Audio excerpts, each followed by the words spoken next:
창세기 1장 6절부터 8절까지 우리 같이 한 목소리로 합독하겠습니다. 시작. 하나님이 이르시되 물 가운데에 궁창이 있어 물과 물로 나뉘라 하시고 하나님이 궁창을 만드사 궁창 아래의 물과 궁창 위의 물로 나뉘게 하시니 그대로 되니라. 하나님이 궁창을 하늘이라 부르시니라. 저녁이 되고 아침이 되니 이는 둘째 날이니라. 아멘. 오늘 창조 두 번째 날 이야기를 가지고 위의 물과 아래의 물로 나누는 라키아라는 제목으로 같이 말씀 나누겠습니다. 지난주에 말씀드렸지만 일단 창세기 자체를 이해하는 데 있어서 가장 중요한 것들을 놓치고 논쟁을 많이 한다고 했습니다. 첫 번째는 이게 고대 근동 지방에 있었던 사람들이 이해하는 우주관과 창조론과 세계관을 일반적으로 가지고 있는 사람들에게 하나님께서 계시하신 말씀이다. 고대 근동 지방에 있었던 지금으로부터는 3000년, 4000년 전에 있었던 그런 세계관과 우주론을 가지고 있었던 사람들에게 하나님께서 그들이 이해할 수 있도록 준 책이라는 것을 놓치고 논쟁을 하고 있다는 겁니다. 그래서 창세기 1장에 나와 있는 창조 이야기를 가지고 현대적인 과학이랑 계속 끼워 맞추려고 생각을 하고 마치 그것이 현대 과학과 맞으면 진리고 현대 과학과 맞지 않으면 비진리인 것처럼 착각을 한단 말이죠.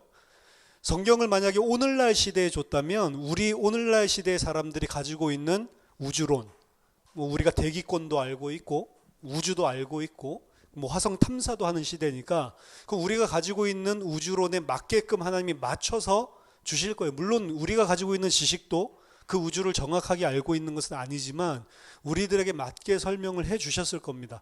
뚱딴지 같이 우리가 전혀 알아듣지 못하는 이야기를 하나님께서 하실 수는 없으니까. 근본적으로 성경은 하나님이 인간 수준으로 낮춰서 그들이 알아들을 수 있게 진리를 전해주는 거예요. 사실은 모든 성경이 하나님의 수준으로 이야기를 하는 게 아니고 우리 수준으로 낮춰서 우리를 설득하고 깨닫도록 만들기 위해서 주신 책이지 누구도 알아듣지 못하는 이상한 이야기를 하고 있는 책이 아닙니다. 그럼 3000년, 4000년 전에 이 책을 주셨을 때 그들이 가지고 있는 우주론이랑 그들이 생각하고 있는 것들을 활용해서 주셨지 전혀 다른 것들을 주시지 않았다는 거예요. 그래서 창세기 1장의 창조 이야기도 고대 근동지방의 우주론과 세계관을 참고하면서 원문을 이해하지 않으면 놓칠 수 있다. 진짜 여기서 이야기하는 거를. 두 번째는 이 창조 이야기는 창조에 관한 이야기가 아니라고 그랬습니다. 창세기 1장, 2장, 3장 나와 있는 이 창조 이야기들 자체가 창조를 어떻게 했다를 설명하는 게 아니에요. 하나님이 어떻게 창조를 했다. 그게 주 포커스가 아닙니다. 물론 말씀으로 창조했죠. 하나님이 창조하셨으니까 창조주라는 걸 분명히 이야기를 하고 있죠. 근데 성경은 처음부터 끝까지 어떤 역사적인 사건이나 어떤 인포메이션, 정보를 우리에게 전달하려고 하는 책이 아니고 우리에게 구원과 생명을 주려고 하는 책입니다. 따라서 창세기 1장에서 이야기하고 있는 모든 내용도 다 우리의 구원과 우리의 생명과 연관이 있는 것이지 태초에 하나님이 이런 방식으로 세상을 창조하셔서 그거 이야기하려는 책이 아니라는 거죠. 이 두 가지를 놓치고 창세기 1장의 창조 이야기를 읽고 있기 때문에 책 이름조차도 창세기라고 지은 거예요. 세상을 어떻게 창조했는지 말해주는 책이 사실은 이 오경의 첫 번째 책이 아닌데도 이걸 창세기라고 이름을 붙이고 있는 것입니다. 잘못된 거예요. 사실은 어떻게 보면 언약의 책이라고 하는 게 더 맞을 수도 있고요. 하나님이 주시는 생명과 언약 이런 식으로 책 제목을 붙이면 더 맞아떨어질 수 있습니다. 근데 창세기를 처음에 하나님이 창조한 이야기가 처음에 나오니까 창조 이야기라고 해서 그냥 창세기 이런 식으로 생각을 하고 있는 거죠. 오늘 두 번째 날에 하나님께서 창조하신 이 궁창에 대한 것도 마찬가지입니다. 오늘 본문 보니까 하나님이 이르시되 물 가운데에 궁창이 있어 물과 물로 나뉘라 하나님께서 명령하시죠. 이걸 피아트라고 지난주에 설명드렸죠. 근데 창세기 첫째 날에 창조하셨을 때는 빛이 있으라라고 피아트 명령하시니까 바로 하나님 명령대로 그대로 빛이 있었죠. 그리고 하나님 보시기에 좋았죠. 근데 둘째 날부터는 다릅니다. 분명히 피아트 하나님이 명령하시는데 물과 물 가운데에 궁창이 있어 물과 물로 나뉘라 라고 하셨더니 궁창이 있고 그대로 되니라 라고 나오지 않고 그 다음 절 보니까 하나님이 궁창을 만드사 궁창 아래의 물과 궁창 위의 물로 나뉘게 하시니 그대로 되니라 라고 이야기가 나온 거예요. 그래서 창세기 1장과 창세기 2장을 어떤 그 신신학자들이 나눌 때 창세기 1장은 말씀으로 창조하셨고 창세기 2장의 창조는 하나님 뭐 흙을 빚고 뭐 이렇게 행동을 하셔가지고 만들었기 때문에 서로 완전히 다른 이야기다, 다른 창조 이야기다라고 이야기했지만 사실은 창세기 1장에서도 하나님이 말씀하시고 그대로 하나님께서 행동하셔서 창조하시는 장면이 둘째 날부터 등장을 한단 말이에요. 창세기 1장 이야기랑 2장 이야기가 전혀 다른 그런 하나님의 창조 이야기를 하고 있는 게 아니란 말이죠. 근데 이걸 가만히 생각해 보면 좀 우습습니다. 첫째 날처럼 그냥 말씀하시고 그냥 그대로 되면은 얼마나 깔끔하고 좋아요. 근데 말씀을 하시고 하나님이 창조를 하신단 말이에요. 그리고 이제 이런 패턴을 계속 반복해서 등장을 하거든요. 왜 이렇게 하셨냐? 이것도 우리에게 뭔가를 주고 있는 것입니다. 사실은 좀 사이코 아닌가요? 자기 혼자서 물컵을 들어라 이렇게 하고 물컵을 자기가 들고, 이거 이상하잖아요. 독백으로 명령을 하니까 물컵을 들어라 자기 자신에게 명령하고 자기 자신이 그 명령을 따라서 행하는, 그건 좀 이상한 정신착란 같은 이런 모습이에요. 사실은 하나님이 혼자서 명령하시고 그 명령대로 하나님께서 행하시고 이런 장면을 통해서 창조하는 것을 보여주고 있습니다. 이게 창조 이야기도 창조 이야기지만 지금 하나님이 구속 역사 가운데서 어떻게 행하실지를 보여주고 있는 거예요. 하나님은 반드시 말씀하시고 하나님의 계획과 하나님의 작정을 먼저 말씀하시고 말씀하신 그대로 이루십니다. 아무리 불가능한 것도, 아무리 무에서 유, 아무것도 없는데 지금 궁창이 있으라고 이야기하신 거잖아요. 아무리 인간의 입장에서 불가능한 것 같아도 하나님께서 말씀하셨으면 그 말씀은 그대로 하나님께서 행하셔서 성취되게 만드신단 말이에요. 그러니까 아브라함 이야기도 마찬가지죠. 아브라함과 사라가 늙어가지고 아기를 못 가질, 사실은 인간적으로 본다면 여성의 그 사라의 경수가 끊어져서 절대로 임신을 할 수 없는, 잉태를 할 수 없는 그런 상태입니다. 완전히 죽은 자와 같은 몸이라고 히브리서 기자가 이야기를 하죠. 아담 또한 마찬가지입니다. 75세 때 불러냈을 때 그때 아들을 줬어도 굉장히 늦었고 그것도 기적이 일어났다라고 할 그런 처지인데 100세가 될 때까지, 그리고 경수가 끊어질 때까지 도저히 인간적인 방법으로는 아기를 가질 수 없는 그때에 하나님께서 아기를 주시죠. 근데 그 아기를 주셨을 때 분명히 창세기에서 뭐라고 이야기를 하냐면 하나님께서 말씀하신 대로 사라를 돌아보셨고 말씀하신 대로 행하셨더라 라고 이야기를 합니다. 아무리 불가능해도 하나님의 말씀은 그대로 성취된단 말이에요. 하나님은 말씀하신 것을 분명하게 성취하시는 하나님입니다. 우리에게 구원을 약속하셨고 우리가 택함 받은 하나님의 백성이 맞다면 내 수준과 상관없이 나를 반드시 구원하셔서 하나님과 함께 영원토록 왕노릇하는 자로 만들어 주신단 말이에요. 우린 지금 구원받았고 예수 그리스도 안다고 하더라도 얼마나 죄가 가득하고 얼마나 쓰레기 같은 모습으로 살아가냔 말이에요. 근데 이런 우리를 그리스도와 같이 어떤 상태요? 더 이상 죄를 지을 수도 없는 상태, 그래서 영원히 죽을 수 없는 상태로 하나님과 함께하는 하나님 백성으로 반드시 만들어 내신단 말이에요. 그걸 보고 구원이라고 하는 겁니다. 예수 믿으니까 내가 죽으면 천국 가겠지, 그게 아니고 하나님과 영원히 살 수 있는 자로 이 땅 사는 동안에도 계속 우리를 만들어 가신단 말이에요. 그게 말하자면 성화죠. 거룩하게 된다, 맞는 말이지만 하나님이 말씀하시고 우리에게 행하셔서 그렇게 만들어 나가시는 게 구원입니다. 그래서 하나님은 언제든지 말씀하시고 말씀하신 그대로 성취하시고 행동하신다. 시편 55편 10절에서 11절 보니까 이는 비와 눈이 하늘로부터 내려서 그리로 되돌아가지 아니하고 땅을 적셔서 소출이 나게 하며 싹이 나게 하며 파종하는 자에게 종자를 주며 먹는 자에게 양식을 줌과 같이 내 입에서 나가는 말도 이와 같이 헛되이 내게로 되돌아오지 아니하고 나의 기뻐하는 뜻을 이루며 내가 보낸 일에 형통함이니라. 나의 입에서 나간 말은 헛되이 나가지 않고 반드시 그 뜻을 이루고 돌아온단 말이죠. 반드시 하나님의 말씀은 그대로 성취하십니다. 왜? 하나님이 그대로 행하시기 때문에.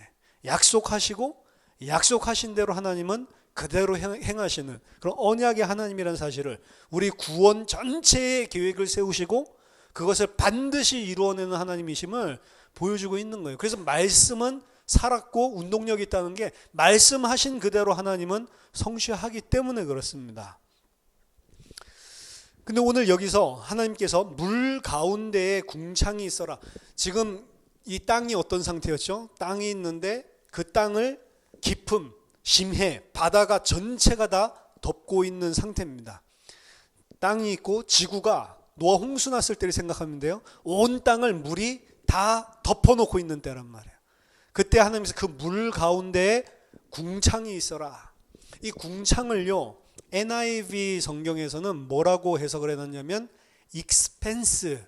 expanse라고 하는 거는 이제 공간이죠. 그러니까 공기층, 공간, 비어있는 어떤 공간. 그래서 그걸 하늘이라고 이야기를 하는 거예요. 그래서 대기권을 만들었다, 뭐 이제 이렇게 생각을 하고 공기를 만들어서 뭔가 사람이 살 수 있는 공간을, 이렇게 우리가 보는 공기가 있는 이런 하늘을 만들었다라고 이야기를 하는데, 여기서 이야기하는 궁창은 그 이야기가 아닙니다. 궁창은 히브리어로 라키아라고 하는 거예요. 이 라키아를 만들어서 라키아 위의 물과 라키아 아래 물로. 그럼 라키아는 뭐냐? 궁창이라고 번역이 되어 있는데 궁창이라고 하는 단어가 사실은 expanse라고 하는 그런 공간이라고 하는 것보다는 훨씬 더 정확한 답이에요. 궁창이라고 하는 건 뭡니까? 궁창을 갖다가 찾아보시면 우리가 그 야구장 같은 데 가면 돔구장 덮고 있는 이 지붕이 있잖아요. 그걸 궁창이라고 하는 거예요. 궁창. 그럼 궁창은 천정 같은 거죠. 천정 같은 딱딱한 판으로 돔 형태로 이렇게 만들어 놓은 거, 그걸 궁창이라고 하는, 그게 정확하게 라키아라고 하는 표현입니다. 라키아, 어떤 동사에서 온 거냐면 라카라고 하는 동사에서 온 거예요. 라카라는 동사는 망치로 철판 같은 거를 두들겨 가지고 넓게 펴서 만든 판을 만들 때 그 행위, 망치로 두들겨서 넓게 판을 만들다라고 하는 거, 그걸 보고 라카라고 한다고요. 라키아라고 하는 거는 수동형으로 쓰인 거예요. 피엘로. 그래서 철판 같은 거를 두드려서 만든 판, 요걸 이야기합니다. 그러니까 하나님이 궁창이 있어라, 라키아가 있어라 라고 하는 것은 지금 물이 지구를 이렇게 덮고 있는데 그 중간에 얇은 판을 만들어 가지고, 돔 같은 거를 만들어 가지고 그 돔 가지고 온 물 중간을 나눠버린 거예요. 위의 물과 아래 물로. 욥기서 37장 18절에서 이렇게 표현을 합니다. 여기서 보면 라카라는 동사가 나와요. 그대는 그를 도와, 그러니까 그대는 그 여호와 하나님을 도와서 구름장들을 두들겨 넓게 만들어서, 그러니까 이 구름장이라고 되어 있는데 구름장이 뭐죠? 우리나라 말 어렵죠? 구름장이 뭐예요? 그렇죠? 이 원어를 보면 구름 혹은 하늘을 의미하는 단어예요. 그래서 복수형으로 쓰였거든요. 구름장들이라고 우리나라 성경에서는 구름들이라고 해석이 된 건데, 영어 성경이나 다른 데 다 보세요. 다 하늘이라고 되어 있습니다. 그러니까 이 구름도 되고 하늘도 되는 단어인데 하늘이란 말이에요. 그러니까 여기서 욥기에서 이렇게 이야기하는 겁니다. 너가 하나님을 도와서 하늘을 두들겨 넓게 만들어 녹여 부어 만든 거울같이 단단하게 할 수 있느냐. 그러니까 이 하늘 자체를 지금 이 뭐라고 설명해요? 철판을 부어가지고 두드려가지고 넓게 만든 단단한 거울 같다. 옛날의 거울은 우리가 보는 그 거울 아니고요, 청동 뭐 이런 것들 닦아가지고 만든 거니까, 그러니까 청동판 같은 거를 중간에 집어넣을 때 딱딱하다는 거죠. 그러니까 라키아라고 하는 것은 어떤 공간이나 우리가 보는 이런 진짜 이 하늘이 아니고 천장 돔과 같은 그런 딱딱한 판이란 말이에요. 뭐 이렇게 돔 형태로 동그랗게 돼 있을 수도 있고 일자로 돼 있을 수도 있지만 딱딱한 판입니다. 에스겔서 1장 22절에 보면 라키아라는 단어가 등장을 하는데요. 여기 보면 이제 뭐 하나님의 보좌에 있는 이상한 생물들, 그래서 뭐 술에 바퀴 같은 것들 가지고 있는 그룹도 있고 여러 생물들이 나오죠. 그 중에 있었던 생물을 묘사하는 모습입니다. 뭐라고 이야기하냐면 그 생물의 머리 위에는 수정 같은 궁창의 형상이 있어, 수정 같은 라키아의 형상이 있어 보기에 두려운데 그들의 머리 위에 펼쳐져 있고. 그럼 보세요. 만약에 궁창을 그냥 우리가 보는 공기 하늘이라고 한다면 이 생물 위에 하늘이 있어요? 공기가 있어요? 말이 안 되는 거잖아요. 이들 위에 궁창의 모양을 가진 수정 같은 것이 있었다라고 이야기를 하죠. 그러니까 좀 전에 생각했던 돔을 생각해 보세요. 그리고 조선시대 때 외놈들을 생각해 보세요. 그 이런 거, 이 삿갓 뭐죠? 이런 거 쓰고 있잖아요. 그렇죠? 그러니까 어떤 생물들 위에 수정으로 만든 삿갓 같은 것들을 돔 형태를 쓰고 있는 그런 이상한 괴물이죠. 우리로 치면 이상한 생물들, 그런 것들을 이야기를 한단 말이에요. 그러니까 이 수정과 같이 투명한 요거를 딱딱한 판으로 만들어진 모자, 임진왜란, 그런 모자 같은 거를 라키아의 형상이다라고 이야기를 하고 있는 것입니다. 탈굼 수도조나단이라고요. 탈굼 수도조나단은, 탈굼은 아람어 성경이에요. 원래 히브리어로 쓰여졌는데 BC 7세기부터 이제 히브리어가 거의 이 사어가 돼버리고 문자로만 쓰지 생활에서는 아람어를 썼다고. 예수님 때까지 마찬가지입니다. 아람어를 쓰니까 이제 아람어에 익숙해진 사람들이 히브리어를 못 읽는 거예요. 그러니까 성경을 당연히 히브리어에서 아람어로 번역을 하겠죠. 근데 그 번역을 할 때 이 아람어 탈굼의 특징은 뭐냐면 번역만 하는 게 아니고 어떤 거 잘 이해가 안 돼. 그럼 그걸 갖다가 풀어가지고 설명을 해줘요.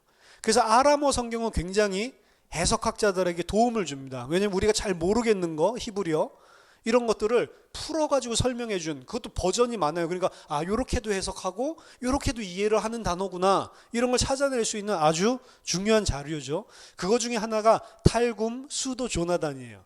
이 탈굼 수도조나단에서 이 창세기 1장에 나와 있는 두 번째 날에 궁창에 만드는 그 일을 설명을 하면서 그 궁창에 대해서 설명을 하고 있다. 뭐라고 설명하고 있냐면 하나님이 퍼머먼트가 말하면 궁창, 딱딱한 판입니다. 딱딱한 판을 하나님께서, 그러니까 라키아를 퍼머먼트라고 이야기했어요. 딱딱한 판을, 라키아를 하나님께서 만드는데 그 두께가 성인 손가락의 3개 정도 되었다라고 이야기를 하고 있습니다. 그러니까 이 딱딱한 판이 어떤 형태냐면 손가락 3개 정도의 두께의 돔 지붕이란 말이에요. 그리고 그것은 아까 에스겔에서 보니까 수정과 같이, 유리와 같이 맑은 투명한, 그게 라키아입니다. 딱딱한 얼음판, 딱딱한 수정판 같은 판. 외경에 보면은 하나님께서는 저 그 위의 물의 위에 계시니까, 영역이 하나님께서 물 위를 거니시면서 산책을 하는 게 나와요. 그 물 위를 거닌다라는 표현이 통치권을 이야기하거든요. 물은, 바다 깊음은 창조의 반대 세력이잖아요. 생명을 잉태하지 못하게 하는 거잖아요. 지금 지구의 땅을 황무지가 되게 만들고 아무도 살지 못하는 그런 이유가 물로 덮여 있잖아요. 이 물을 처리하는 과정이 사실은 첫째 날부터 셋째 날까지 가장 중요한 하나님의 역사거든요. 왜냐, 그 물 때문에 지금 아무런 식물도 자라지 못하는 황무지가 돼버렸으니까. 노아 때 물이 다 덮이니까 전부 다 죽잖아요. 생명이 있는 것들이. 그 상태란 말이에요. 창세기 1장 2절이 하나님께서 물을 통치한다는 거예요. 그 깊은 바다를 통치한다는 거예요. 그래서 하나님께서 그 통치한다는 의미로 저 천상 위에서 산책을 하시는데, 어디서 산책을 하냐? 그 바다 위를 걸어 다니신단 말이에요. 바다 위를 걸어 다니니까 이게 이 아래에서 보면 유리 혹은 수정과 같은 거 위에 바닷물이 있고, 그리고 그 위에 하나님이 걸어 다니잖아요. 그러니까 그 궁창 위에 지존자의 발걸음, 발자국이 보인다라고 이런 표현들이 있어요. 외경에 보면. 이게 사실은 예수님이 나중에 무리를 걸으시는 사건이랑 딱 맞아떨어지는 겁니다. 예수님께서 물리를 걷는다라고 하면 우리들은 기적이 일어났다라고 생각을 하지만 고대 근동지방의 이런 전체 흐름을 알고 있었던 이스라엘 사람, 당시 유대인들이 무리를 걷는 자를 보면 저가 도대체 누구이길래 무리를 걷냐? 무리를 걷는 사람은 한 명밖에 없어요. 그들의 개념에는 창조주 하나님, 그 깊음, 창세기 1장 2절에 그 물을 통치할 수 있는 분은 창조주 여호와 하나님밖에 없단 말이에요. 근데 예수님이 그 물 위를 걸으시는 것들 제자들에게 보여주시는 거죠. 뭐 보여주는 거예요? 난 물 위도 걸을 수 있어. 그 기적 보여주는 게 아니고 내가 바로 창조주 하나님이야 라는 걸 보여준단 말이에요. 아, 이분이 진짜 하나님의 아들이구나. 이거 깨닫게 만들어주는 거거든요. 이게 딱딱한 판이 유리와 같이 수정과 같이 맑아서 위에 물이 있고 그 위에 하나님의 사시는 천국, 세 번째 하늘이죠. 좀 이따 설명하겠지만 그 영역이 있단 말이에요. 그 물 색깔이 어떻죠? 파랗죠. 그래서 고대 근동지방 사람들은 위에 딱딱한 판이 있고 돔 형태의 그 위에 물이 있어서 하늘 색깔이 바다 색깔 같다라고 생각을 한 거예요. 왜 하늘이 파랗냐? 위에 물이 있으니까. 그 물이 왜 안 떨어지지? 라키아가 지금 막고 있으니까. 그렇게 생각을. 그 라키아가 만약에 무너져 버리면 어떻게 돼요? 홍수 사건이 일어나는 거예요. 그래서 홍수 사건 창세기 7장 보면 위에 있는 궁창에 창문들이 열려가지고 위에 있는 물이 다 쏟아졌다라고 이야기를 하고 하나님께서 아래로 꾹 눌러놓거든요. 이제 좀 있으면 그 물을 궁창 아래 물을 눌러놨던 물들이 솟구쳐 올라온다. 그래서 다시 창세기 1장 2절의 상태로 라키아를 만들고 물을 통제해서 사람이 살 수 있는 땅을 만들었던 그 창조를 역창조로 바꾸는 게 홍수 사건이란 말이죠. 아, 그럼 저 위에 딱딱한 판이 있나? 없습니다. 우리 이대로 믿으면 안 돼요. 성경을 만약에 있는 그대로 이걸 창조 사건이라고 생각을 하고 문자 그대로 다 믿어야 믿음이다라고 하면은 우린 저 위에 무슨 라키아 딱딱한 판이 있어야 된다라고 믿는 거라고요. 근데 그렇게 믿는 사람은 아무도 없죠.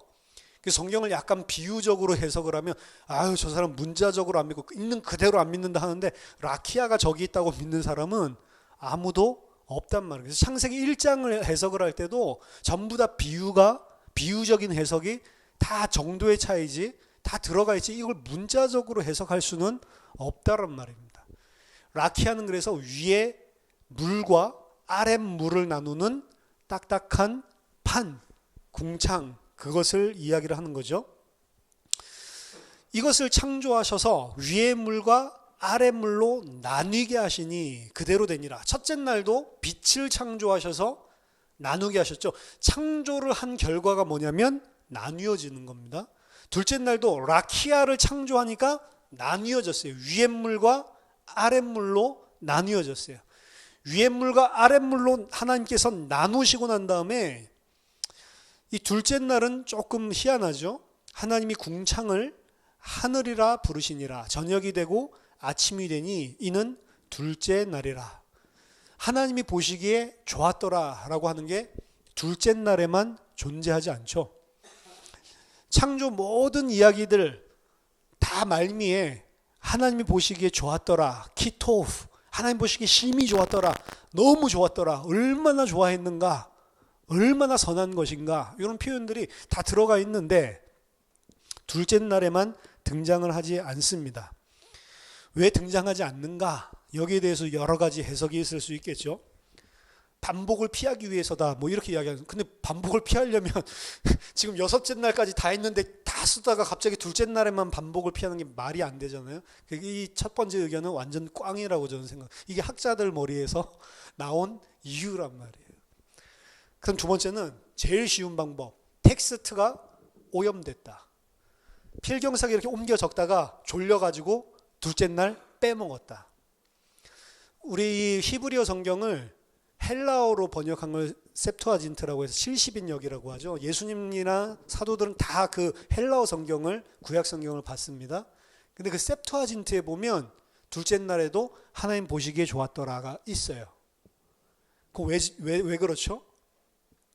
이들이 이걸 갖다 번역자들이 번역을 할 때 왜 둘째 날은 빠졌지? 이거 틀림없이 뭔가 실수한 놈이 있을 거다 중간에. 이렇게 해가지고 자기네들이 딱 균형을 맞추기 위해서 집어넣은 거예요. 근데 오리지널에 가까운 책은 히브리어 성경이잖아요. 히브리 성경에 그게 다 없는 거예요. 그러니까 우리는 히브리어 성경에 없는 게 좀 더 해석하기가 어렵고 난해하기 때문에 오히려 이게 더 원본에 가깝다라고 생각을 해서 여기 보면 전부 다 둘째 날에 그 표현이 우리나라 성경에도 다 빠져 있는 거란 말이에요. 그럼 왜 둘째 날에는 빠져 있냐? 그냥 필경사가 실수한 거냐? 이건 자유주의자들이 내놓는 가장 쉬운 이야기. 그럼 뭐지? 실수가 아니면. 세 번째는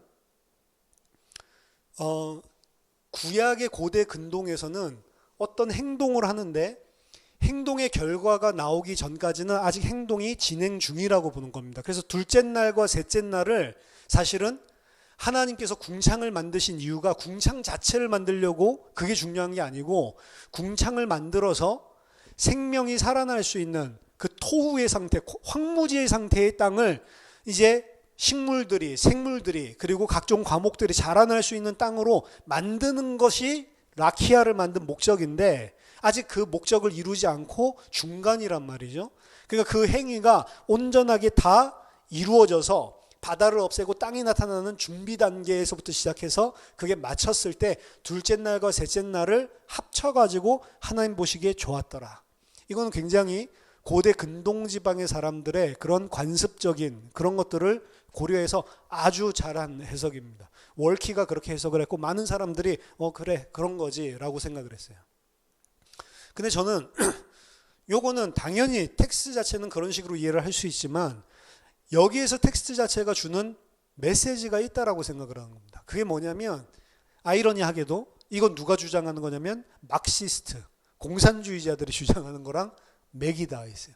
공산주의자들은 왜 하나님 보시기에 좋았더라 이 표현이 둘째 날에 없냐고 했냐면 이 궁창은 당연히 사람들에게 좋은 것 같지만 안 좋은 거라면 왜? 저 위에 천상계와 이 땅에 인간들이 사는 세계를 나눈단 말이에요. 계층 나누는 걸 싫어하잖아요. 부르주아, 프롤레타리아. 그렇죠. 그 계층 나누는 거를 계급 사회를 없애야 된다는 게 막시스트잖아요. 그러니까 이 사람들이 생각할 때는 이거 지금 나누는 게 하나님은 더 높은 계층 그리고 이 땅에 사는 인간과 동물들은 더 낮은 계층으로 하나님과 아예 단절을 나타내는 그런 층을 계급 클래스를 형성하는 그 역할을 하는 게 궁창이기 때문에 이거는 안 좋다라는 거죠. 저는 이게 계층을 나눈다라고 생각을 하지 않지만 이 안에 중요한 메시지가 있다라고 생각을 할 수가 있습니다. 지금 구원은요. 창세기 1장에서 이야기하는 창조 이야기 자체가 구원을 설명하라고 하는 건데 구원을 설명해주고 우리에게 구원과 생명을 얻게 하기 위해서 지금 써놓고 있는 책인데 왜 하나님께서 굳이 그 전능하신 하나님이 첫째 날, 둘째 날, 셋째 날 다 나눠서 했을까요? 그냥 머리에 생각하고 있는 거 가지고 내가 원하는 세상아 있어라 해가지고 쫙 있으면 되잖아요. 그렇죠? 굳이 6일이 걸릴 필요가 있나요? 그 하나님이? 그런 게 아니잖아요. 근데 하나님이 이 토후의 문제를 해결하는 것도 그렇고 그리고 보후의 문제를 해결하는 것도 그렇고 황무지와 아무도 살고 있지 않는 거주하고 있지 않는 이 두 가지 문제를 창세기 1장에서 해결을 하는데 그냥 해결을 하는 걸 안 보여주고 점진적으로 해결을 하는 걸 보여줍니다. 점진적으로 해결을 하는데 점진적으로 해결하는 과정 속에 뭐가 분명히 들어있냐면 이 하나님이 계신 영역과 인간들이 살고 있는 영역이 구분되어진 나뉘어져 있다라고 하는 사실을 분명하게 인식시키고 있어요. 이게 지금 구원의 과정입니다. 그 위의 세상 하나님과 인간계 피조물이 분명하게 나뉜다라는 것을 알지 못하는 사람은 구원받을 수 없습니다. 그게 가장 중요한 진리고 사실은 그거 배워가는 거예요. 우리가 처음부터 끝까지. 당신은 창조주시고 나는 아무것도 아닌 피조물입니다. 당신의 생명의 역사, 창조의 역사가 없이는 나는 그 어떤 어떤 것도 생명을 창조해낼 수 없고 생산해낼 수 없는 토후의 상태예요. 영원히 피조물로 아무런 생명조차 가지지 못하고 기동할 수도 없는 그런 흙이요 먼지입니다. 그거 깨달아가는 게 구원이란 말이에요. 그래서 그걸 정말로 깨달은 자는 새하늘과 새 땅에서 절대로 죄를 지을 수가 없는 것입니다. 우리 인간의 죄는 뭐냐면 계속 내가 하나님인 것처럼 생각을 해요. 하나님 없이도 계속 내가 살 수 있는 존재라고 착각을 하고 있습니다.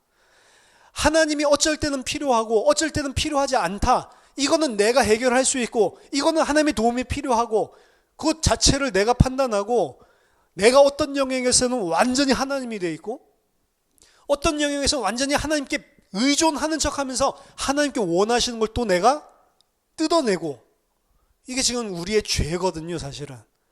근데 하나님께서는 이 피조계에 생명을 주셔야 되는 토우와 보우가 된 이 땅에, 땅이라고 하는 건 사람의 상태를 이야기한다고 했죠. 그 사람에게 생명을 주셔야 되는데 그 생명을 주시는 데 있어서 필연적인 게 이 궁창이에요. 왜? 그래야 궁창이 있어야 위에 물이 아래로 쏟아지지 않고 궁창이 있어야 아랫물을 눌러가지고 사람이 이제 생명이 살 수 있는 환경이 조성될 수가 있단 말이에요. 궁창이 무조건 존재를 해야 되는 게 아이론입니다. 궁창은 너무 그래서 이 토후의 땅에게 생명을 줄 수 있는 굉장히 좋은 것이지만 중요한 것은 뭐냐면 이 토후의 문제가 해결됐을지는 몰라도 궁창 때문에 천상계와 이 세상은 나뉘어진다는 거예요. 아이러니죠. 하나님은 생명을 주고 싶은데 생명을 주시기 위해서는 하나님과 인간이 완전히 분리됐다라는 사실을 알려줘야 된단 말이에요. 그래서 완전히 단절된 겁니다. 그 어떤 노력을 해도 절대로 인간은 스스로 그 천상계로 올라갈 수가 없어요. 올라가려면 어떻게 돼요? 이 궁창을 뚫어야 된다니까. 근데 궁창 뚫으면 어떻게 돼요? 노아의 홍수에서 보듯이 다 죽어버리죠. 그러니까 이게 생명은 있는데 하나님과 함께 할 수는 없는 거죠, 스스로. 이 문제는 인간 스스로 해결할 수가 없는 문제란 말이에요. 하나님과 이 피조물이 나뉘었다라고 하는 이 사실은 하나님이 우리에게 사실은 생명을 주시려고 주신 것인데 이 땅의 입장에서 본다면 해결할 수 있는 방법도 없고 길도 없어요. 그걸 뚫고 도전하면 무조건 물에 의한 심판, 죽음뿐입니다. 그 아이러니죠. 이 과정을 지금 구원에 대해서 설명을 하고 있는 겁니다. 구원이란 것은 인간의 입장에서 그래서 할 수 있는 게 아무것도 없다는 거예요. 절대로 스스로 할 수 있는 게 없습니다. 아무리 이 땅에서 생명을 가져서 열매를 맺는 것처럼 보이지만 그것은 이 땅의 것이지 저 하늘 천상계랑은 아무 상관이 없는 거라면 이 땅에서 서울대 가면 좋죠. 이 땅에서 하버드 가면 좋죠. 이 땅에서 성공하면 좋죠. 돈 많이 벌면 좋죠. 근데 그거는 이 땅의 열매지 그 땅의 열매를 가지고 저기 위에 올라갈 수가 없단 말이에요. 피조물은 피조물 스스로 할 수 있는 게 하나님과 연관된, 하나님과 영원히 사는데 연관된 일을 그 어떤 것도 할 수 없는 상태라는 것입니다. 그 궁창이 무너져서 천상계로 올라갈 수 있는 사건이 벌어져야 되는데 그게 벌어지면 다 몰살. 그게 홍수 사건이란 말이에요. 근데 그 홍수 사건이 분명히 하나님의 영역으로 가기 위해서 홍수 사건이, 궁창이 무너지는 사건이 일어났는데 하늘이 무너진 거죠.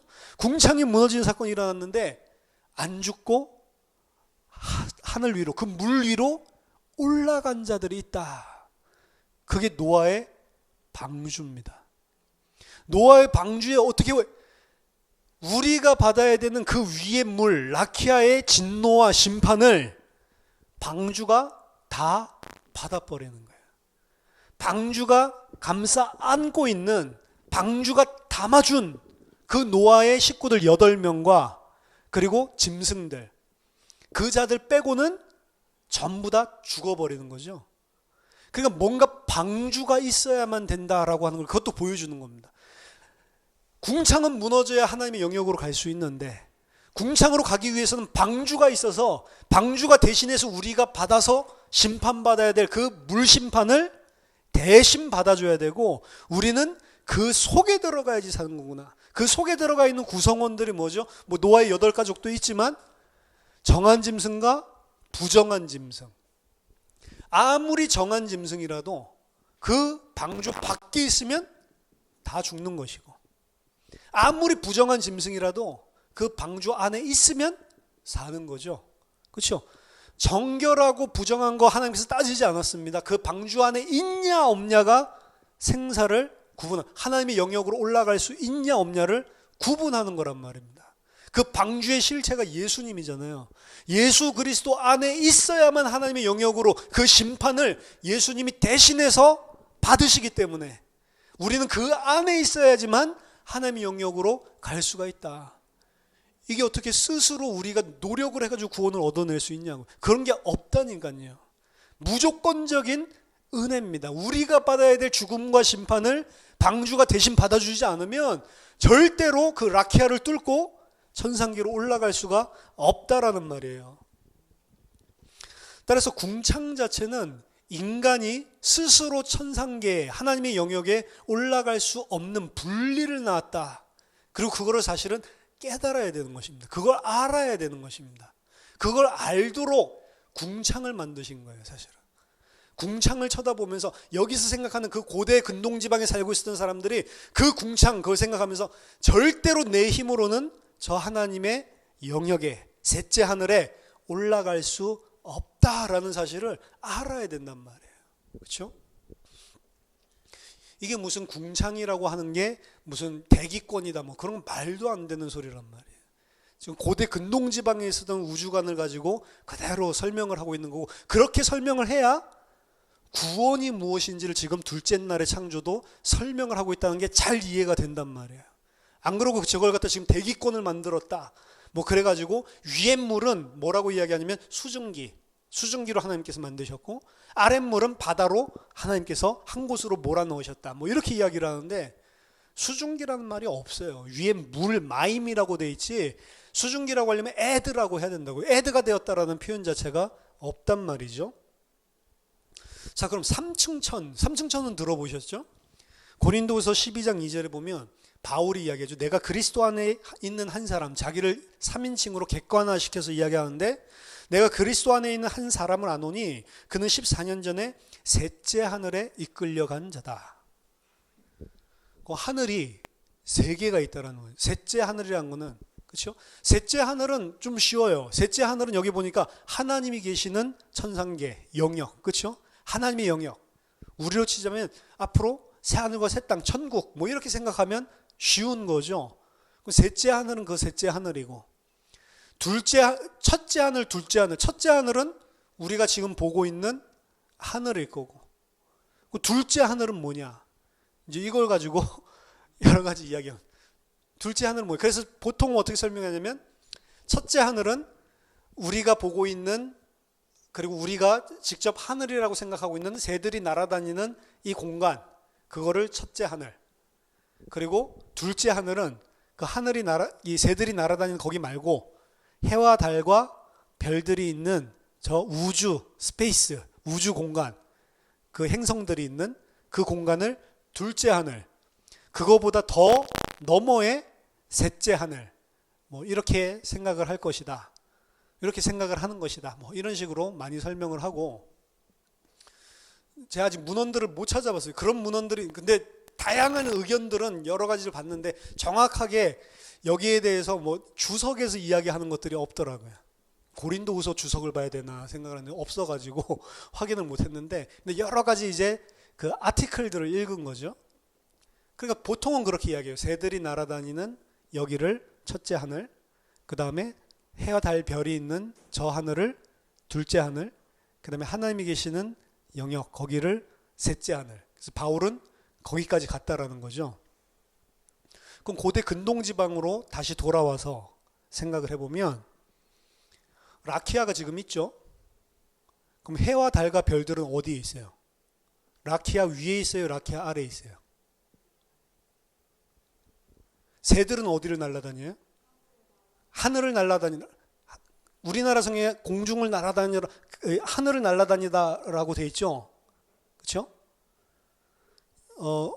새를 만드신 날, 이 두 번째 날에 해당되는 네 번째 날에 하나님께서 새를 만드시는데, 다섯 번째 날에 새를 만들 때 여기 보면 20절에 하나님이 이르시되 물들은 생물을 번성하게 하라. 땅 위 하늘의 궁창에는 새가 날아. 이거 라키아거든요. 그럼 라키아에 새가 날 수 있어요, 없어요? 지금 딱딱한 판이랬잖아요. 없죠. 그게 번역이 잘못된 거예요. 원래는 어떻게 하냐면 새는 어디까지 날으라고 했냐면 땅 위로부터 over against 라키아. 라키아의 표면까지 날아라. 그럼 땅 위로부터 라키아 전까지 거기가 새들이 날 수 있는 영역. 그게 첫째 하늘이라는 거죠. 둘째 하늘은 어디예요? 라키아 자체. 해와 달과 별들은 어디에 있냐? 라키아에 박혀 있다라고 생각했어요. 지금 이 전구처럼. 그래서 그 박혀 있는데 기차처럼 레일이 있다라고 생각했어요. 그래서 해는 그 레일로 계속 동일하게 그 레일로만 움직이는 거예요. 별들이 움직이는 걸 관찰을 했잖아요. 어떻게 저렇게 일정하게 움직이지? 저 라키아에 길들이 기찻길처럼 나 있어가지고 그 길을 따라가지고 태양은 그 길로만 움직이고 다른 데로 이탈을 못하는 거죠. 그렇게 했구나. 그래서 이쪽 라키아에 떠서 그 박힌 틈에 기차 레일 같은 걸 따라서 서쪽으로 가고, 다 가면 어떻게 해요? 전도서에 나오죠. 사람들이 잘 동안 아무도 못 보게 숨을 헉헉헉 쉬면서 자기 있던 곳으로 돌아와서 다시 달리기 시작한다. 그게 이제 고대 근동지방 사람들이에요.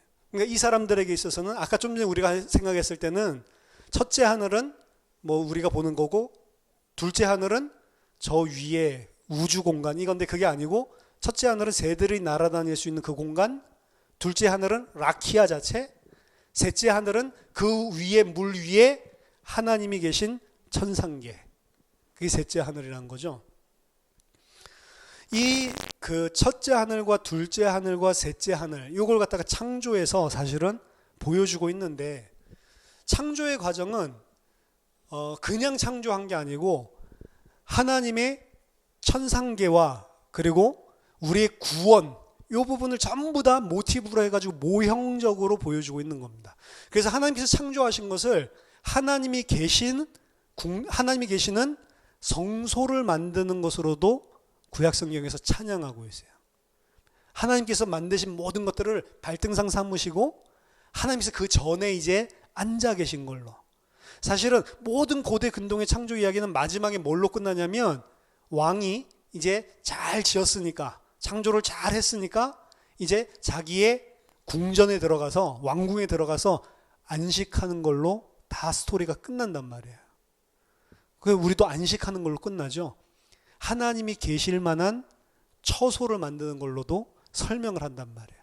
그럼 그 하늘에 계시는 하나님의 모형들을 따서 우주 만물을 하나님께서 그 천상에 계시는 하나님의 하나님의 성전, 그거를 모형, 그림자로 해서 만드신 게 온 땅 우주 만물이란 말이에요.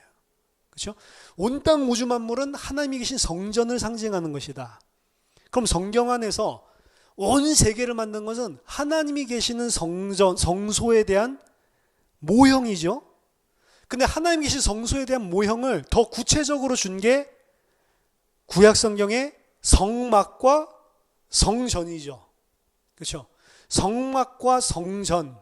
이것도 지금 하나님께서 이 세상을 창조하실 때 셋째 하늘 만드는 그 모티브를 그대로 따다가 성막으로 만들어주고 있다고요. 성막은 뭐 성막까지 이야기를 하려고 하면 너무 뭐죠? 그래도 이제 간단하게 설명하면 우리가 알잖아요. 모르나? 성막이 있으면 바깥 세상과 성막은 다르죠. 성막이라고 하는 것은 하나님이 계신 하나님께서 인간을 만나주는 곳, 그렇죠? 바깥과 안은 전혀 다른 세계입니다. 근데 그 성막 안에도 이 위치에 따라서 단계적으로 거룩의 정도가 다르다고. 성막 안에 들어가면 제일 처음에 안뜰 바깥뜰이 등장을 하는데 거기에는 번제를 드리는 번제단이 있고 그리고 물두멍이 있죠. 제사장들이 손 씻고 발 씻고 정결케 하는 물두멍이 있습니다. 물을 담아놓은 놋그릇, 큰 이제 놋 항아리죠. 그게 있단 말이야. 그리고 그 바깥뜰 안에, 안뜰 안에 이제 성소가 있는 거죠. 성소가 있는데 성소는 성소 앞에 있는 커튼, 휘장을 지나야 들어갈 수 있습니다. 그래서 성막 안에도 성소와 안뜰 바깥뜰을 나누는 구분이 휘장을 통해서 되어 있고요. 그 휘장을 통과해서 들어가면 이제 성소 안인데 성소 안에는 진설병과 향단과 그리고 촛대, 금촛대가 있고 거기에 보면 또 3분의 1을 또 나누고 있죠. 뭐가 나누고 또 휘장이 나누고 있어요. 커튼이 나누고 있다고. 그 휘장 안을 지성소라고 이야기를 하는 거죠. 이게 지금 커튼이 두 개가 존재를 한다고요. 커튼이 두 개가 성막 안에 존재를 하고 있는 것입니다.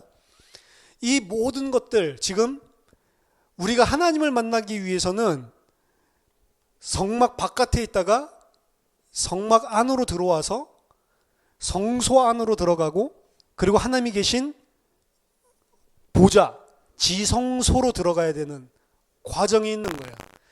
구약에서는 그 지성소에 아무나 못 들어가죠. 성소 안뜰과 바깥뜰은 아무나 들어갈 수 있습니다. 아무나 들어갈 수 있어요. 그건 뭐 제재하는 게 없습니다. 그렇지만 성소 안에 들어갈 때는 반드시 제사장, 레위인 이 사람들만 들어갈 수 있어요. 아무나 못 들어가죠. 그리고 지성소 안에는 대제사장만, 그것도 1년에 단 한 번만 들어갈 수 있었습니다. 단 한 번도 자기를 위해서 정결케 하는, 거룩하게 하는 모든 피제사를 다 드리고 난 다음에 그래도 거룩하지 않으면 죽을까 봐 조마조마하면서 들어가는 게 지성소였단 말이에요. 그렇죠? 성소도 이렇게 단계적으로 나뉘어져 있단 말이에요. 성소 안으로 들어온 사람을 보면 하나님의 백성이라고 할 수 있죠. 하나님의 백성은 누구죠? 번제를 드리는 자. 하나님 앞에 희생제물을 가지고 와서 자기 죄를 그 희생제물에게 전가시키고 제사장이 그 도사를 하고 피를 쏟고 번제를 드려서 그 죄 용서받은 자, 그 사람 반드시 행해야 됩니다. 이스라엘 사람들은 그 사람만 하나님의 백성인 거죠. 하나님의 백성은 누구든지 다 성소뜰 안에 들어올 수가 있는 것을 이야기하고 그 번제는 하나님의 백성이 되는 길은 예수 그리스도의 십자가의 대속의 피로만 너희 죄가 씻어져서 하나님의 백성이 될 수 있다라고 이야기를 하는 거죠. 그다음 물두멍은 이 하나님의 백성이 성소로 들어갈 때 사용하는 것입니다. 번제만 드려도 하나님 백성이에요. 근데 누가 물두멍을 쓰냐면 제사장들이 성소에 들어가기 전에 물로 씻는다고요. 그렇죠? 물을 씻어서 성소로 들어간다는 의미는 뭐냐면 하나님을 이제 섬기는 자가 되는 거예요. 하나님을 섬기는 자가 들어가기 전에 물두멍을 씻지 않으면 죽는단 말이에요. 그것 또한 절대로 들어갈 수가 없어요. 근데 나중에 그 물두멍을 치워버리죠. 거추장스럽다고. 왜? 앗수르 제단을 갖다가 보니까 기도응답 잘 받는 것 같으니까 앗수르 제단 세워야 되는데 물두멍 때문에 거추장 걸으니까 치워버린다고. 악하죠. 물두멍이 있어야 되는 거예요. 물두멍. 근데 거기에 씻어서 깨끗게 한다라고 생각을 하지만 물두멍이라고 하는 것들 자체가 뭐랑 똑같냐면 라키아랑 똑같아요. 아까 전에 말씀드렸잖아요.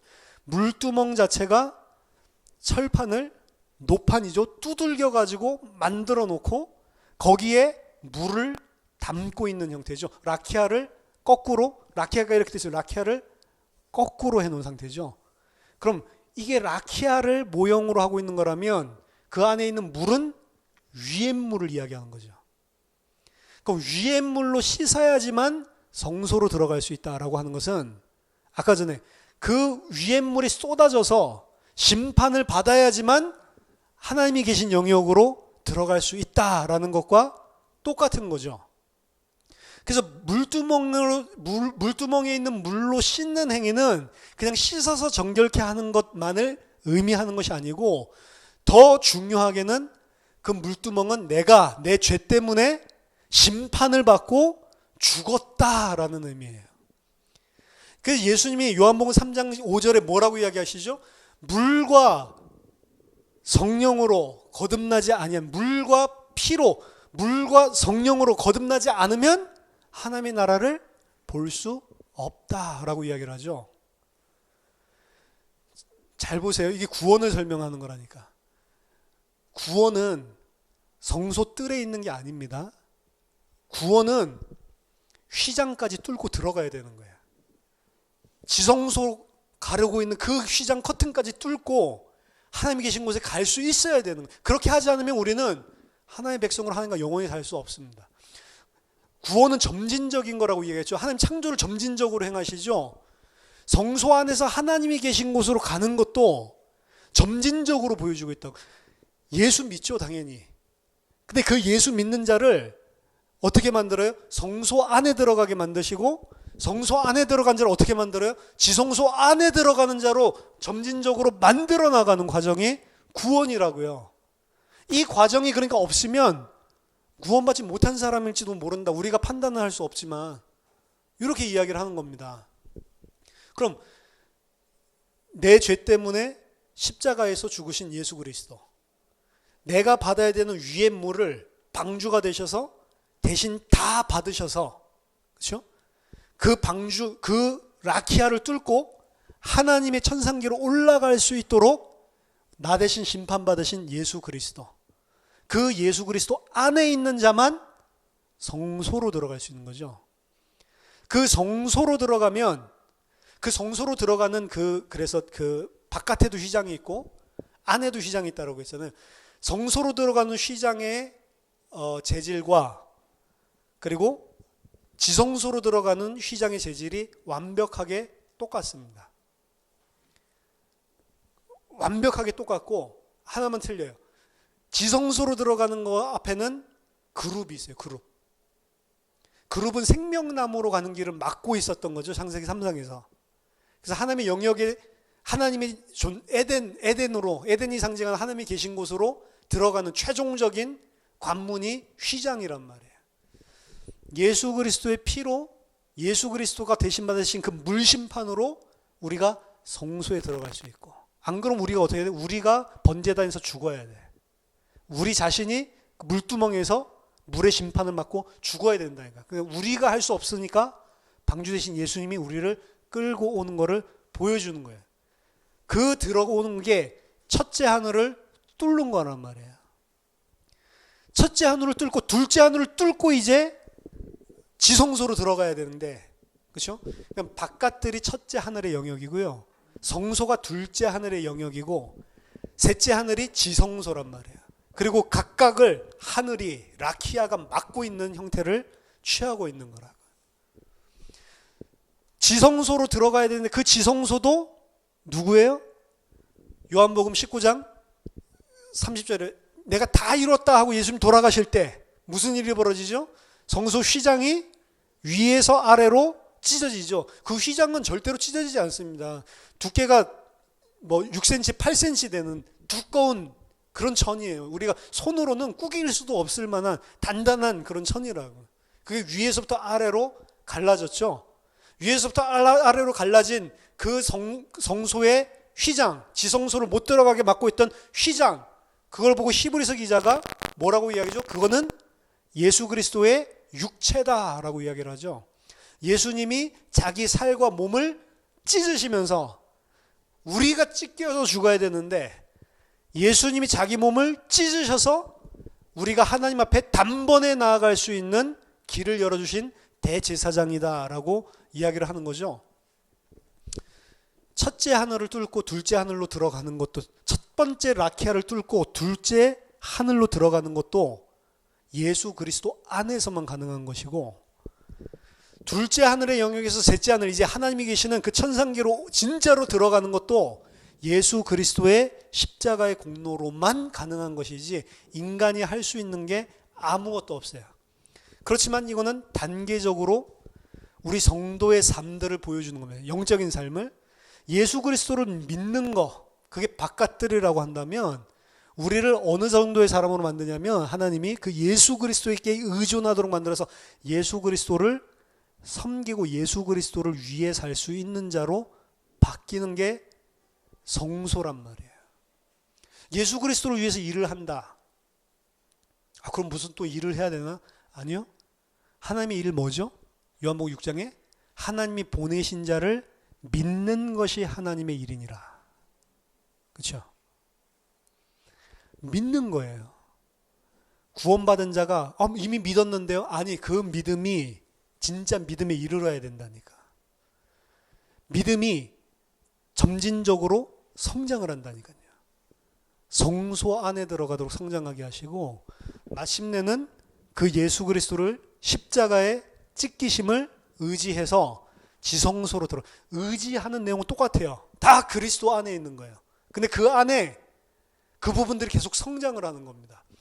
그리고 이 바깥들은 이방인들에게 짓밟히는 걸로 나와 있어요.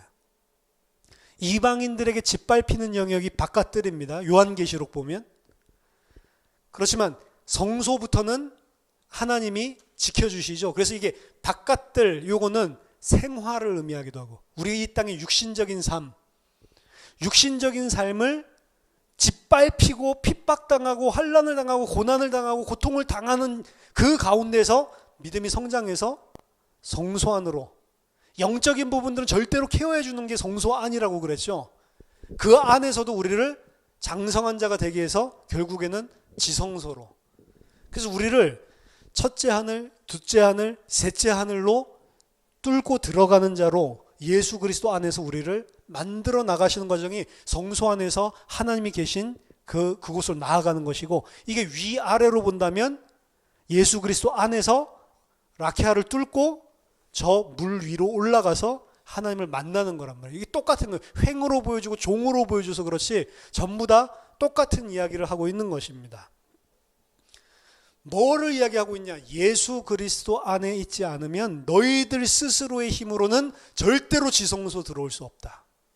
그걸 처음부터 보여주는 게 위의 물과 아랫물로 나누는 라키아를 통해서 보여주는 거라고요. 그래서 창세기 2장의 두 번째 날에 궁창을 지었구나, 그거 외우는 게 중요한 게 아니고요. 하나님의 은혜가 없이는 우리가 절대로 그 물심판을 통과해서 하나님께 갈 수 없는, 죽을 수밖에 없는 죄인이구나. 스스로는 그 어떤 천상계와 관련된 생산, 열매를 맺을 수 없는 게 우리구나.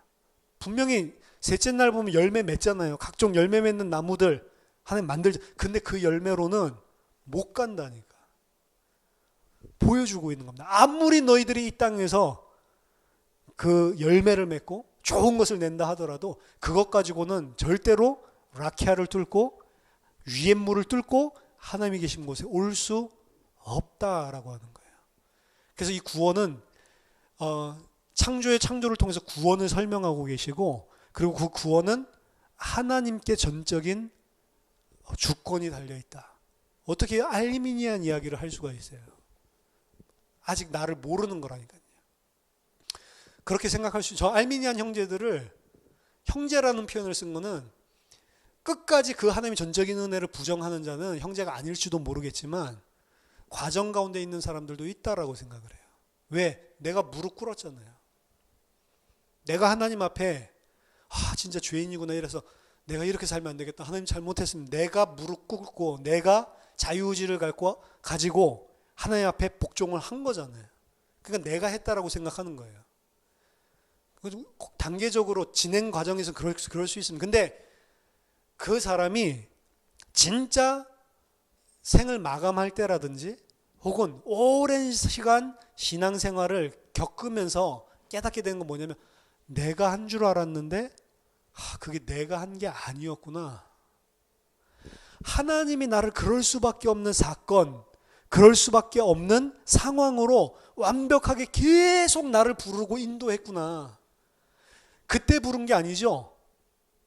그때 하나님이 그때 부른 게 아니에요. 내가 결단할 때 그때 부른 게 아니에요. 뭘 알게 되냐면 그 시간표까지 계속해서 하나님은 여러 가지 상황으로 나를 부르고 계신데 내가 계속 거부하고 있다가 하나님의 그 무한한 사랑들에 반복되고 그 어느 절정에 이르는 그 순간에 내가 무릎을 꿇은 거지. 이게 하나님이 다 만들어 셋업을 해주신 거지 내가 한 게 아무것도 없구나. 사실 그 상태로 가지 못하면 지성소로 못 들어가는 것입니다. 저희 집에 고양이를 한 마리 키우고 있는데 이놈이 소파에 오줌을 한번 싸더니 이제 그 냄새가 나잖아요. 요새 이제 시도 때도 없이 거기서 싸는 거예요. 어제도 싸고 오늘도 싸고, 어제 싸가지고 제가 춥든 말든 베란다로 쫓아냈거든요. 들어오지만 너 벌 받아야 돼. 오늘 또 쌌어. 막 냄새 맡고 있길래 이놈이 쌀 것 같아서 막 소리 지르면서 뛰어나갔더니 이미 한 주먹만큼 싸놨더라고. 그래가지고 쫓아냈죠. 베란다로 내쫓고 그거 닦고 난 다음에 저를 갖다가 베란다 밖에서 이렇게 다리 모으고 깜찍한 모습으로 쳐다보고 있더라고. 그래서 이래가지고 문을 열고 손가락을 갖다가 이렇게 하면은 자기 혼내는 줄 알고 막 꼼질꼼질 하거든요. 손가락을 갖다가 막 이렇게 했더니 약간 꼼질하는 척 하다가 계속 이렇게 하니까 놀아준다고 생각을 하는지 볼러덩 자기 배를 갖다가 까더라고. 만져달라고. 얼마나 미워 죽겠는지. 제가 그거 보면서 오늘 설교 생각하면서 생각을 해봤어요. 야, 저 고양이를 어떻게 해야 저 소파는 오줌 싸면 안 되는 곳이구나, 이걸 가르칠 수 있을까? 저는 이놈 죽을 때까지 해도 그걸 못 가르칠 것 같아. 스스로 깨달아서 저기는 내가 오줌을 싸면 안 되는 곳이구나. 그걸 갖다가 죽을 때까지 얘를 한 17년 동안 내가 아무리 가르쳐줘도 얘를 그렇게 자발적으로 그건 못 사는 곳이구나 깨닫게 해가지고 바꿀 수 있는 능력이 없더라고요. 진짜 그거는 전능한 능력이 없으면 불가능하겠구나. 고양이 한 마리가 자발적으로 그 조그만 것, 오줌 저기다 싸면 안 되지 깨닫게 만드는 것도 우리가 어떻게 할 수가 없을 정도로 너무너무 힘든 거라고요. 이해를 못하니까. 근데 하나님이 피조물을, 자기 자신이 피조물이고 하나님이 창조주라서 나는 아무것도 할 수 없는 흙이고 하나님이 모든 것을 하시는구나 라고 하는 거를 자유의지를 가지고 자발적인 자의식을 가지고 지정의를 가진 인격체로 만들어 놨는데 그거를 깨닫고 하나님께 전적으로 무릎 꿇고 당신만이 하나님이고 나는 피조물입니다. 이걸 가르쳐 준다는 게 불가능한 거예요, 사실은. 절대로 인간은 그거 못 깨닫게 돼 있습니다. 근데 성경을 통해서 처음부터 끝까지 계속 그 설명하고 있는 거예요. 가장 리폼드 티올로지, 개혁주의 신학에서 가장 중요한 본질은 뭐냐면 창조주와 피조물은 다르다라고 하는 거예요. 거기에서 모든 죄가 나오는 것이고 그 안에 구원이 있는 것입니다. 그 너무 간단한 거잖아요. 근데 그거를 계속 우리는 망각을 한다. 우리는 피조물입니다. 하나님만 창조주입니다. 우리는 피조물이고 하나님께 의존해서만 생명을 가질 수 있는 존재입니다. 하나님이 도우심, 하나님의 사랑과 은혜가 없이는 단 하나도 할 수 없는 그런 무기력한 아무것도 아닌 존재란 말이에요. 이런 우리를, 요거 깨닫는 것도 힘들어하는 우리를 하나님과 영원히 왕노릇하는 하나님과 같은 자, 그리스도와 방불한 자로 만드는 게 구원이란 말이에요. 그럼 얼마나 많은 게 필요하겠어요. 근데 하나님은 전능하시기 때문에 그걸 행하시겠다고 하셨고 그거를 말씀하신 대로 성취하신단 말이에요. 그래서 이 아무것도 모르는 우리를 여러 가지 사건을 통해 가지고 무릎 꿇게 만들었던 거고, 그 무릎 꿇었지만 여전히 살아있는 우리를 그리스도와 함께 완전히 죽은 자로, 내가 죽고 그리스도가 산 자로 하나님의 백성으로 만들기 위해서 그 구원을 이루어서 마침내는 지성소에 들어가게 만들어주시는 그 은혜를 그리스도를 통해 허락해 주시는 겁니다. 이게 라키아의 비밀입니다. 이게 라키아를 통해서 하나님께서 우리에게 가르쳐주고 있는 거란 말이에요. 저와 여러분들이 창조 이야기를 통해서 구원과 진리를 알고 하나님의 온전한 백성으로 장성하게 되시기를 예수 이름으로 축원합니다. 기도하겠습니다. 하나님 아버지, 은혜를 감사드립니다. 이 무지한 죄인들을 하나님의 백성 만드시기 위해 하나님 창조와 또 거기에 대한 말씀을 저희들에게 허락하시고 날마다 예수 그리스도를 그 안에서 발견하게 하시고 하나님이 누구신지 알게 하심을 감사드립니다. 하나님 말씀을 통해서 날마다 진리를 알게 하시고 하나님의 백성으로 온전히 성장하는 우리 예수생명교회 모든 성도님들 될 수 있도록 주의 성령으로 우리를 도와주시옵소서. 예수 그리스도 이름으로 기도하옵나이다. 아멘.